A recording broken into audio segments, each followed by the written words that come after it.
Olá, bem-vindo às Dicas do Didu. Estamos aqui novamente, toda quinta-feira estamos firme aqui, respondendo as questões que os amigos e seguidores nos enviam. Antes das perguntas, porém, nós vamos saber o que temos de novidade lá com meu amigo Geoffroy Delacroix. Vamos ver? Geoffroy, o que é X-Bull? Falei direito? X-Bull, sabe que ninguém está sabendo. É mesmo? Ninguém está sabendo. Sim, talvez eu tenha uma explicação. Isso é um vamos só? Ou é uma denominação? Na verdade, espumante. É um vamos só. Vamos só. Tá. Vamos só, exatamente. E de que região é? Isso é do Loire. Do Loire. Do Loire, exatamente. Show. E do Loire, de um produtor que chama Vincent Caillé. O Vincent Caillé, que é famoso, grande produtor. Incrível. É um espumante, mas que para mim está da mesma qualidade que vários champanhe. É mesmo, é? Exatamente. Classudo. Muito classudo. E que faixa de preço que ele está? Está sendo a R$208. Então, nossa, se você comparar com o nível de champanhe, e com o nome do Vincent Caillé, exatamente. Tá brincando. Show. E quais são as castas? As castas estão Melon Bourgogne, Chardonnay e Caux. Que é o Malbec. Que é o Malbec, Champanhe de Malbec. Muito legal. Vamos mostrar o rótulo aqui. Olha aqui, gente. Vincent Caillé na Delacroix. Merci, monsieur. Bacana, né, gente? Lá só tem coisa boa mesmo. Mas na World Wine também tem coisa boa. Vamos ver o que tem? Olá! Olha, eu volto a indicar para vocês lá na World Wine um vinho que eu já indiquei aqui, que eu gosto demais, que é o Códiga do Larinho, lá da Casa Roboredo Madeira. E esse pessoal que faz vinho há vários séculos, tem 4 propriedades, é um produtor maravilhoso.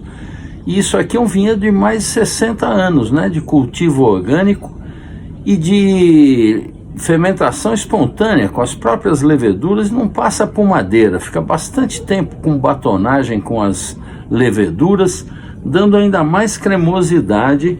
E por que eu estou indicando novamente? Porque esse fim de semana eu fiz uma receita que é comum na minha família, o lado alemão da minha família, que é sensacional. Vou passar para vocês experimentarem com esse vinho aqui. Você vai comprar umas sardinhas frescas na feira, que é super barato, lava bem, a espinha já está tirada, ela está espalmada. Você vai deixar numa tigela com limão espremido de um dia para o outro. Ela vai cozinhar com essa acidez do limão. No dia seguinte você vai escorrer metade desse limão, porque ela tem que ficar embebida, então você vai tirar metade disso e vai fazer uma mistura com metade de maionese e metade de iogurte. Vai acrescentar umas sementes de zimbro e um pouco de dill. Se você não achar o dill, aqueles fiapinhos da erva doce, aqueles raminhos de erva doce também ficam muito bons. Eu prefiro o dill, bem intenso. E aí você vai pôr para refrescar o Códiga do Larinho, que olha, ele é cítrico, ele é floral e ele é denso. Então o que acontece? É uma harmonização por similaridade, porque a untuosidade do peixe com a untuosidade do vinho fica perfeito, e a acidez que você consegue com esse molinho, que eu acabei de passar a receita para você, também vai muito bem com a acidez que é bastante presente no Códiga do Larinho, que é uma tipicidade, né? Frutas de caroço brancas, tipo pêssego, muito floral e com bastante toque de ervas também. Então, ele fica fenomenal com essa receita. Olha, indico aqui com satisfação Casa Roboredo Madeira, lá na World Wine, no Carme Códiga do Larinho. Faça a receita, depois me conta. Bela dica essa, hein? Olha, esse é um grandíssimo produtor mesmo. Olha, Eu tenho também uma dica para vocês lá na Winehouse Excellence, do meu amigo Olavo Maciel. Vamos ver qual é? Olavo Maciel, quero saber o seguinte, você tem uma boa dica de um vinho espanhol aqui na Winehouse? Tenho uma excelente dica. Me fala. Valdoeiro, uma cepa. Olha que o rótulo é maravilhoso, hein? Perfeito, 100% tempranilho, obviamente, leveduras indígenas. Que espetáculo! 3 anos de barrica, mais 3 de garrafa, um preço espetacular. Quanto é que é um vinho desse? R$560. É mesmo, é? Olha, isso é vinho que o cara pode guardar 20 anos, vai ficar muito melhor. Espetáculo. Inclusive, o diretor deles me confessou que um dos prediletos dele é uma cepa. Ele abriu esses dias um 99 e falou que tá. Olha, que show, hein? Tá espetacular. Abriu com o pai dele, inclusive. Que bacana. Excelente. Bela dica, tanto para tomar agora quanto para guardar e tomar Aqui, com seu gente, pai no futuro. É isso aí, Winehouse Excellence, não perca essa oportunidade. Muito bom, não? A Winehouse é um lugar legal de se frequentar, são vinhos classudos, só coisa realmente top lá, ouviu? Bom, o Felipe me escreveu perguntando, Didu, o que é um vinho Bordeaux Supérieur? Bordeaux Superior, né? O que seria isso? Isso pode ser um indicativo de qualidade no vinho? Então, Felipe, obrigado pela pergunta. É sempre bom essas perguntas porque a gente volta a rever coisas que você acha que já sabe e às vezes você tem surpresas, né? É o caso aqui, por exemplo, do Bordeaux Superior, que é realmente uma AOC, que é uma denominação de origem controlada, portanto tem as suas regras. E como o próprio nome diz, ela é superior, ela tem algumas exigências. E uma curiosidade que eu tinha até me esquecido, fui reler para não falar bobagem aqui para vocês, e é uma denominação que só tem tintos, brancos e brancos doces. Olha que interessante. Ele não inclui nem cremant, e nem rosé, e nem claret. Olha que bacana isso. Bom, o que é importante saber, além dessa informação, é que as uvas, no caso da denominação AOC Bordeaux, simplesmente, que pode ter uvas de qualquer uma das 53 denominações de origem de Bordeaux, no caso do Bordeaux Superior, ele permite mais castas e de toda Bordeaux, não é só de denominações, pode ser de qualquer lugar. O importante é que ela tem que obedecer regras de rendimento e de tempo de maturação. Por exemplo, no Bordeaux Superior, obrigatoriamente os vinhos têm que ter um afinamento mínimo de 12 meses em barricas de carvalho. E também o teor alcoólico não pode ser menos de 10, enquanto que no Bordeaux, na AOC Bordeaux simplesmente, pode ter 9,5. Cada detalhe, né? 9,5 para 10, não muda muita coisa, né? De qualquer forma, eu gosto demais dos vinhos com pouco álcool. Outra coisa legal de você procurar também, Felipe, são os Grand Vin de Bordeaux. Quando tiver no rótulo Grand Vin de Bordeaux, significa que algumas vinícolas gostam de colocar o seu melhor vinho com essa sinalização, Grand Vin de Bordeaux. São os vinhos que eles se orgulham em fazer. Então você às vezes acaba encontrando coisas interessantes como o Fronsac ou Grave de Vairet. Já ouviu falar nessas denominações? E você então vai aumentando seu repertório. Existem 12 mil produtores de vinho em Bordeaux, gente. Sabe lá o que é isso? E a gente toma meia dúzia de Bordeaux e acha que conhece Bordeaux. A gente não conhece nada, né? Bom, Felipe, eu separei algumas dicas algumas sugestões para você. Anote aí, por exemplo, o meu amigo Ricardo Bon Gonçalves, da RBG Vinhos, tem um Chateau Andrier Bordeaux Superior 2019 a R$140. Olha que pichincha. Tem muito vinho nacional mais caro que isso e que nem por isso é superior. Tá certo? Vale a pena você provar o Chateau Adrier lá do Bom Gonçalves. A World Wine também tem o Chateau Lillefort.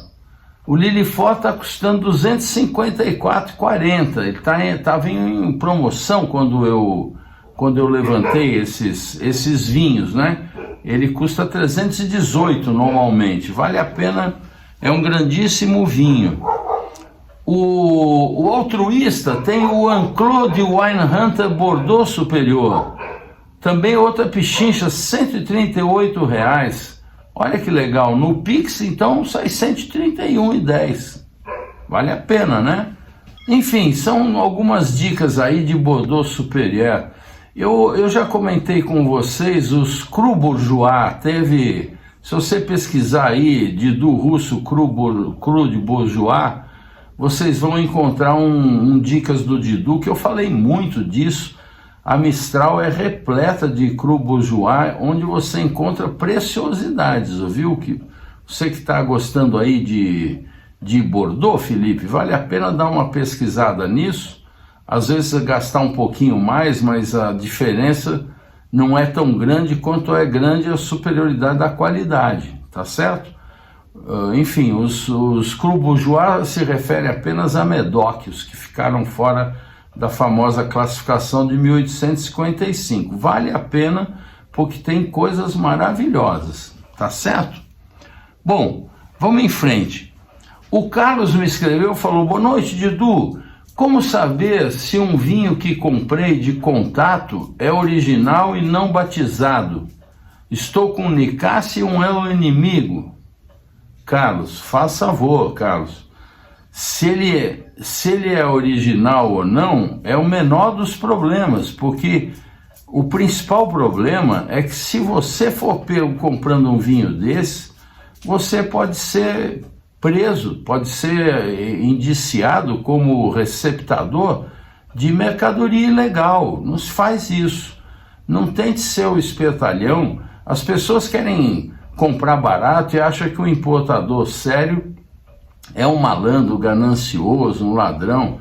Não, quem é ganancioso e ladrão é o nosso governo, com uma série enorme de tributos, impostos e burocracias que deixam o vinho caro. Agora, as pessoas dos contatinhos, tudo ilegal. Sabe lá como é que veio esse vinho lá na caçamba do Uno, todo cheio com outras mercadorias, com cebola, com batata, tomou sol, chacoalhou e depois ficou lá num quarto do apartamento do cara e ele manda entregar para você. É claro que o vinho vai estar irregular. A melhor maneira é você pegar esse seu vinho e comprar um original num importador sério, que no caso desses dois vinhos é a Mistral, do Ciro Lila. Você compra lá um deles e compare os dois, você vai ver a diferença você mesmo. Não precisa ser um expert para perceber a diferença entre um vinho maltratado e um vinho cuidado com o respeito que merece, tá certo? Vamos ajudar a legalidade. A melhor maneira de protestar contra... Olha, o Carrilhão concorda comigo. A melhor maneira, Carlos, da gente reclamar sobre isso é reclamar do governo, é fazer posts reclamando dos altos impostos, porque aqui tudo se resolve aumentando o imposto, sobra nas costas do consumidor, tá certo? E esses vinhos ilegais deveriam estar sendo coibidos pelo governo para proteger quem faz a coisa certa, gera emprego e trata o vinho com o respeito que merece. Então fuja disso e tome muito cuidado com essa coisa da receptação, porque isso é crime grave, tá certo? Bom, vamos em frente. O De Feliciano me escreveu falando: Didu, tem surgido no YouTube alguns vídeos sobre falsificação de vinhos, mesmo assunto. Óbvio que são vinhos mais caros ou não. Já aconteceu com você em ter essa experiência com algum vinho falsificado? E como identificar e não cair nessa para alguém que não entende muito de vinho. Forte abraço. De Feliciano, é a mesma coisa que eu falei aí para o Carlos. O que acontece? A gente deve procurar sempre o fornecedor legal, o cara que está gerando emprego, pagando impostos e que, em tese, deveria também cuidar bem dos seus vinhos, porque eu conheço muito importador que, mesmo fazendo as coisas direito, legalmente, não cuida bem do vinho, não. É caro, é muito caro você manter um armazém refrigerado o ano inteiro, com os vinhos bem tratados e uma equipe que acompanha com regularidade como é que estão aquelas garrafas. Então isso custa dinheiro. A questão de identificar depende do seu traquejo, da sua litragem, como dizem, porque a litragem não é, como muitos acham, ser um beberrão que está sempre enchendo a cara. A litragem é tomar um vinho prestando atenção. Se você toma um vinho prestando atenção, e se você tiver o cuidado de anotar isso, você vai virar um estudioso e vai treinar a sua boca e seu olfato. Todo mundo tem condições de fazer isso. Você não precisa ser um bacana e fazer 200 cursos para isso. De jeito nenhum. O mais importante é você degustar diversidade, provar vinhos que você... Por exemplo, nós estávamos falando aí de Catena. Prove Malbec. O Malbec começou aqui no Brasil com um estilo de vinho e hoje tem pelo menos uns 10 Malbec diferentes, de vinhedos diferentes, de altitudes diferentes, de regiões diferentes, de forma de cultivo diferente, de maneira de vinificação diferente, e você então vai pegando traquejo. Aí quando você pegar um vinho falsificado, o falsificado é o pior, né? Porque esse você mata na cara, de cara, porque o grande falsificador, na verdade, ele usa um vinho bom, mas esses falsificadores de vinhos comuns põem um vinho vagabundo lá dentro. E você vai perceber na hora, mas para isso você precisa ter traquejo. O mais importante, de Feliciano, é fugir dessas pichinchas. Não tem moleza, não existe, não tem truque, é impossível. Ainda outro dia vi o Lopes oferecendo DVKT na Malbec por R$150. Como é possível? Custa 340 na Mistral. Isso é um absurdo. Devia estar preso. Isso é ilegal. Não tem sentido isso. E a polícia não faz nada. Como é que fica? O Ministério Público? Bom, o Brasil tem assuntos mais sérios, mas isso incomoda, né? Tá errado. Tá certo? Bom, o Mani Diavoli me escreve: Didu, poderia sugerir vinhos brasileiros de touriga nacional? Eu gostaria de comparar com alguns portugueses. Claro, com maior prazer, existem algumas coisas muito boas. Vou começar com um que tem mão de português, que é o Rio Sol Gran Reserva Touriga Nacional. Você encontra aí na faixa dos R$150 no mercado. Dê uma pesquisada. O Gran Reserva, eu estou falando, é excelente. Eles têm um inferior que eu não considero tão bom quanto esse. Esse é um grande vinho, já foi premiado e é feito por portugueses lá no Nordeste brasileiro, lá em Petrolina. Você sabe, pouca gente sabe disso, mas os portugueses que foram lá para Petrolina, eles desculpam, porque lá tem um sistema de produção contínua, que eles chamam. A videira não tem, por o clima ser totalmente diferente das regiões vitivinícolas normalmente, que você tem um inverno rigoroso. Sabe, um vinho bom tem que ter um inverno rigoroso e um verão com 100 dias de sol direto. Esse é o lugar ideal para você cultivar a uva, né? O ser humano acho que pode fazer uva onde ele quiser, porque ele acha que manda no planeta. Não manda nada, ele vai ser expurgado daqui logo logo, fazendo tanta besteira. Mas enfim, os portugueses descobriram lá, por causa desse sistema de produção contínua, as videiras acabam tendo de 2 a 3 safras por ano. Ela não para de produzir. Isso não é interessante também. Acontece que esse pessoal que veio lá da Universidade de Lisboa, eles descobriram que se você podar uma videira e cortar a irrigação, porque lá os vinhedos são irrigados, né? É do lado do Rio São Francisco.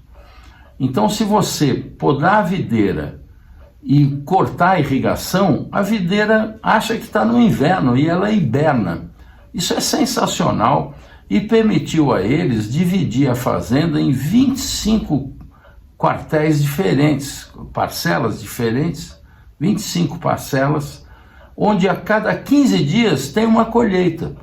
Porque a hora que você for lá, tem parcela que está hibernando, tem parcela que está desfolhando, tem parcela que está colhendo, tem parcela que está no inverno está hibernando, e assim por diante. Não é sensacional? O fato é que esse Rio Sol Gran Reserva Touriga Nacional vale a pena você provar e você vai se surpreender com a qualidade diante de alguns portugueses. Bom, a vinícola Hermann, do meu amigo Adolar, também tem um Touriga, vocês sabiam? É o Bossa Vinho Touriga Nacional. O 2022 está pela pichincha de R$ 79. Quando eu separei esse vinho, ele custa normalmente R$ 99, mas estava em oferta por R$ 79. Corre lá e aproveita, faça a sua seleção. Na Vino Verati você encontra o vinho da Manus. A Manus é ótimo produtor, um produtor sério brasileiro, o primeiro produtor é dos Bertolini, do meu amigo Diego Bertolini, já foi do Ibravin, e dá cursos de gestão de vinho, um cara muito bacana, e a família dele tem essa Manus, é a primeira vinícola no Brasil que eu tenho conta de que está estudando solo, subsolo, fazendo calicatas em toda parte, como se deve, né? Uma vez encontrei o Pedro Parra numa palestra, ele contou que já tinha feito 50 mil calicatas. E eu falei, ô Pedro, e quantas no Brasil? Ele falou, nenhuma. É o brasileiro, né? O brasileiro é sensacional. Bom, eles têm esse Manus, vinho Manus Clássico Touriga Nacional, custa R$ 252,95. Eu não provei, esse eu não provei ainda não. Tem também o Fopa e Ambrose, tem esse Tenuta Vinho Tinto Cultura Touriga Nacional, R$ 189. Você encontra lá no Anja Vinhos. Você tem ainda do Lídio Carraro, gosto muito dos vinhos do Lídio Carraro, e essa linha Elos, eles têm um que tem um toque de taná, tem 25%, mas tem 75% de touriga. Eu acho que vale a pena, são vinhos muito bem feitos. Lídio Carraro, Elos Touriga Nacional Taná 2018, também está R$ 245. E ainda tem uma última dica, na Alma Vinhos você encontra esse Alto Paraíso Porteira Touriga Nacional Barricado, é lá da Serra do Sudeste, vale a pena provar, está custando 2 de 139, é um vinho de R$ 280, vale a pena conhecer, não provei esse também. Espero ter lhe ajudado, né? O Rogério me escreveu perguntando a respeito de seleção Marçal, que ele leu isso e não entendeu nada. Nós já falamos disso aqui em algum outro Dicas do Didu no passado, mas vale a pena. Eu vou colocar de novo aí o meu amigo Roberto Della Mota. O Roberto Della Mota é um craque. Eu, há anos atrás, numa viagem da Wines of Argentina, que meu amigo Deco Rossi, que era o embaixador do Wines of Argentina na ocasião, me convidou e nós tivemos um encontro com o grande Roberto Della Mota. E eu então fiz essa pergunta para ele, porque muita gente tem dúvida da diferença entre seleção massal e seleção clonal. Vamos ver a explicação de quem é craque no assunto?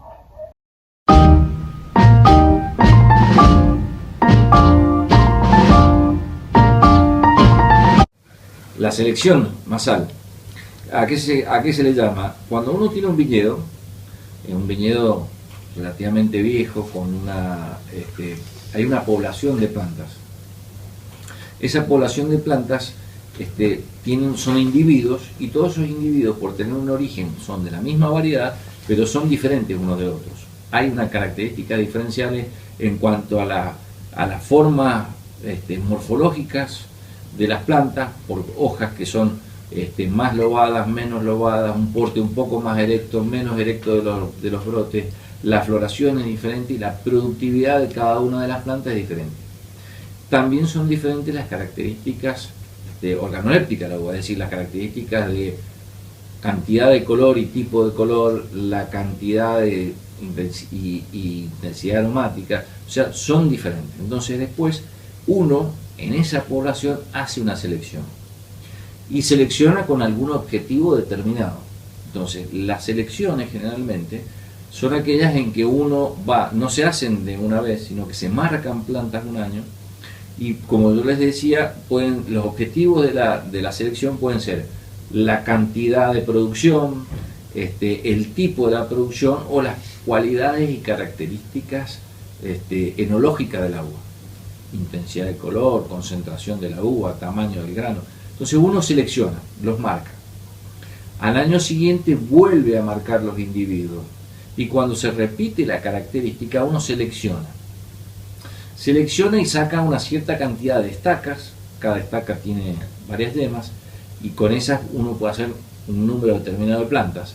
Entonces, como saca por ejemplo, una hectárea de viña puede llegar a tener entre 3.000 hasta 7.000, 8.000 plantas, uno saca de esas 300, 400, 500, 600 plantas elegidas, saca estacas y las vuelve y las planta en otro lugar. Eso es una selección masal, porque es dentro de una masa de individuos, de una población, uno elige las plantas que tienen características determinadas.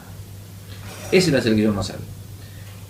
La selección clonal es una selección que es mucho más compleja y va mucho más allá, porque después de ahí uno empieza a seleccionar individuos de esa selección masal y elige lo que se llaman las cabezas de clones, que son 4, 5, 6, 10, 15, los que sean individuos que tienen la característica que uno busca.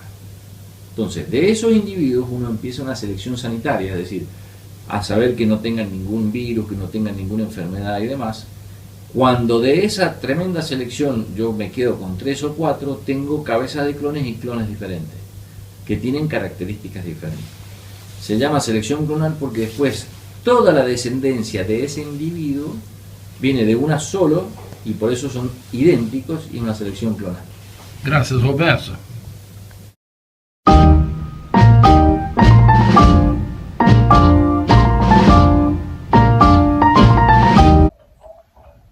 Não é bacana?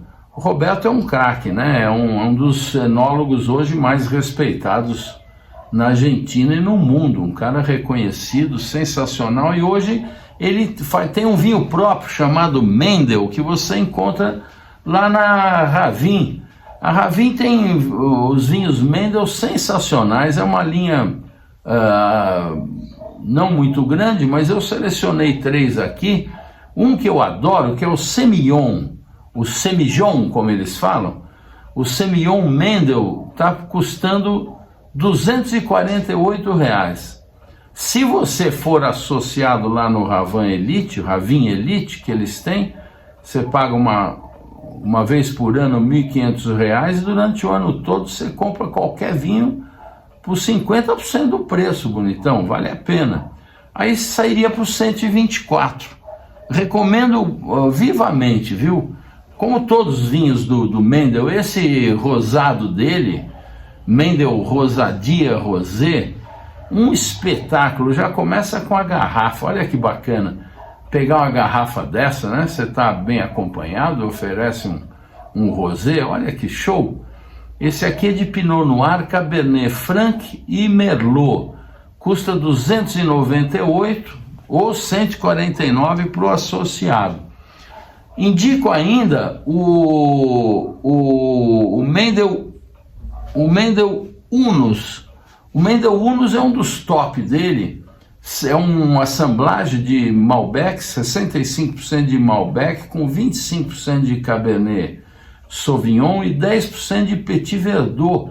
Ou seja, uma assemblagem ancestral de Bordeaux pré-filoxera, né? Muito legal de provar, custa R$ 498. Agora, se você é lá do Ravin Elite, sai 249. Fica a sua escolha. Bom, o Bruno me escreveu falando lá, Didu, aqui direto de Portugal, Vila Real, te assistindo e agradeço por mais esse excelente vídeo. Se possível, mande-me um abraço ao vivo. Aí, Bruno, um abraço ao vivo aqui para você. Obrigado pela audiência, Bruno. Tem muita gente em Portugal que me segue, eu fico muito honrado e feliz, viu? E informe o valor do dicionário do vinho do Porto. Gostava de adquiri-lo. Abraço. Olha, o Bruno, na verdade eu não sei como é que tá, porque o Cabral, eu sei que o Cabral tá com os vinhos, os vinhos também. Cabral tá com todos os seus livros, ele tem 7, 8 livros publicados, um melhor que o outro, entre eles o Dicionário do Vinho do Porto, que ele fez com o amigo Manuel Poças, amigo dele de anos, e trabalho inédito, né? Quando eu entrevistei o Cabral, vocês já viram esse vídeo há anos atrás, quando eu tinha um programa na CNT, ele estava ainda terminando o trabalho, não estava pronto, era um calhamaço enorme. A gente falou em primeira mão disso e depois ele fez o lançamento em Portugal e no Brasil. Bom, eu vou te passar o e-mail que eu estou pondo aqui na legenda, cabral.porto@uol.com.br. Você escreve para ele, ele vai ter o maior prazer em te dizer o preço e eventualmente lhe vender com uma dedicatória. O Cabral é muito educado e vai ficar muito feliz em saber do seu interesse. Pode falar em meu nome com ele. O Bruno sugere ainda que eu faça um vídeo sobre os vinhos verdes. Provei um em Costas do Mouro, excepcional. No seu vídeo mencione os verdes tintos. Fui à festa do vinho tinto em Tangil, Monção, e foi fantástico. Um abraço. Ô Bruno, acho que eu já falei aqui de vinho verde, mas eu prometo colocar na lista aí das pendências, fazer um especial de vinho verde. Eu também gosto demais, especialmente o tinto de vinhão tomado na tigela com um belo bacalhau. Obrigado por escrever e participar e contribuir. O Marcelo me escreve, o Márcio Roberto me escreve dizendo: Didu, tomei um vinho espanhol chamado Esteban Matin 2023, feito com garnacha, tempranillo e syrah, muito aromático, e pesquisando sobre ele descobri não passar por barrica. Lhe pergunto, de onde vêm esses aromas? Bom, o Márcio Roberto, esses aromas, se o vinho for feito de forma isenta de adição de componentes enológicos, esses aromas vêm da própria uva, né? A garnacha, por exemplo, costuma ter cereja e framboesa muito presente, ser floral também, ter até uma pimenta branca, ervas, né? Ervas brancas, ervas frescas e secas, o manjericão, erva doce, essas coisas aparecem, é comum aparecer em garnacha. A tempranillo é bem intensa e com morango e cereja e framboesa, frutas vermelhas mais intensas. A syrah tem mais complexidade, ela costuma ter, além de frutos negros e maduros, né, a mora principalmente, a ameixa, o mitrilo e ainda pimenta preta e alcaçuz, chocolate, essas coisas. Então, se esse vinho foi feito de forma imparcial, deixando que as próprias Já é bem provável que seja, porque vinho sem madeira na Espanha é bastante raro e normalmente de produtores alternativos que privilegiam a fruta. É muito provável que seja. Aí você tira esses aromas da própria fermentação das uvas, tá certo? Agora, se tivesse madeira, ele traria aromas que você não encontra em fruta, tipo o próprio tabaco, os amendoados, essa coisa toda vem de madeira, de tempo em madeira, dependendo do tipo de tostado que tenha. Agora, hoje se coloca de tudo, né? Tem leveduras que são aromatizadas. Muita gente confunde porque a levedura, em tese, ela tem a capacidade de realçar naquela própria uva os aromas daquela uva. Mas acontece que a indústria química está indo tão longe que hoje ela pode propiciar arrancar aromas que não são daquela uva naquela uva, ou adicionar aromas, o que é uma intervenção que me parece meio sem sentido. De qualquer forma, se esse produtor não usou insumos enológicos, que são mais de 300 hoje à disposição, esses aromas provavelmente vieram das uvas mesmo. Veja que fascinante que é isso. O vinho é um negócio maravilhoso, né?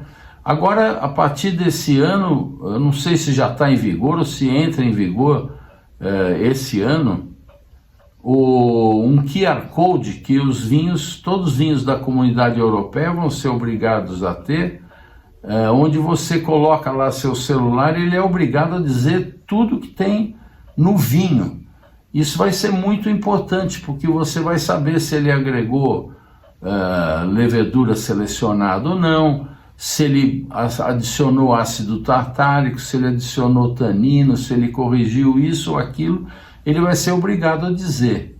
Já os vinhos biodinâmicos, vinhos naturais, vai ser legal porque você vai pôr o QR Code e vai estar escrito lá, componentes, uva.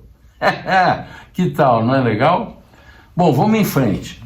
O Glaucio me escreveu, isso aqui já tinha tempo, então ele se refere a algumas dicas do Didu que eu já nem lembro qual é. O Glaucio é aquele de Jun. O Glaucio falou: como você falou no final desse vídeo, eu também tenho o hábito de deixar as garrafas arrolhadas de um dia para outro, às vezes até por mais tempo. Eu me lembro dessa menção. Com isso, tenho observado que, em geral, os vinhos biodinâmicos mais melhoram do que pioram. E com os dias corridos depois de abertos. Porém, acho isso contraintuitivo, já que esses vinhos costumam levar pouco ou nenhum conservante.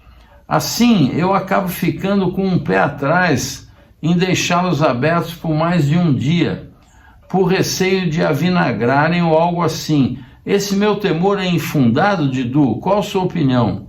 Ô Glaucio, é infundado sim, não tem a menor preocupação, é justamente o contrário.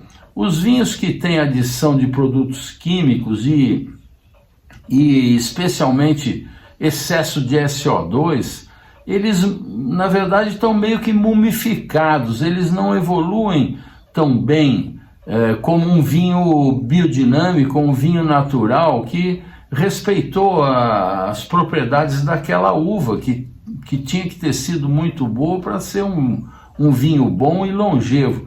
Nesse caso, eles estão vivos ali. Você sabe que um vinho tem mais de 500 componentes vivos em transformação. Depois de nós, seres humanos, é o produto mais complexo que existe. É uma coisa fenomenal. E acontece quando você põe aditivo químico, alguma dessas coisas você não utilizou. E especialmente o SO2, ele costuma mumificar esse vinho. No vinho biodinâmico, ao contrário, eles estão vivos ali e evoluindo. A minha experiência com biodinâmicos é 2, 3 dias, ele está ainda melhorando. Uma vez conversando com o Nicolas Joly, aquele gênio, dos vinhos biodinâmicos, lá de Savenier, do Coulé de Serran, ele comentou comigo que fez uma experiência de 15 dias com o vinho dele aberto e foi avaliando. Até o 7º dia o vinho cresceu e ele considerava o 7º dia o auge, mas o vinho ainda estava íntegro e dando muito prazer, com a tipicidade que deveria ter com 15 dias de aberto. Olha que fenomenal. Faça um teste. É claro que às vezes o vinho é caro. Fazer um teste desse com Coulé de Serran é sempre uma temeridade, mas vale a pena, né? Enfim, o que eu tinha para vocês hoje era isso. Espero que tenham gostado. Semana que vem estou de volta. Beba com moderação, é uma taça por refeição. Vai fazer bem para a sua digestão, vai fazer bem para o seu coração, vai fazer bem para o seu espírito. E olha, esqueçam os contatinhos, gente, pelo amor de Deus. Compre vinho legal. Comprar vinho ilegal não é legal. Saúde!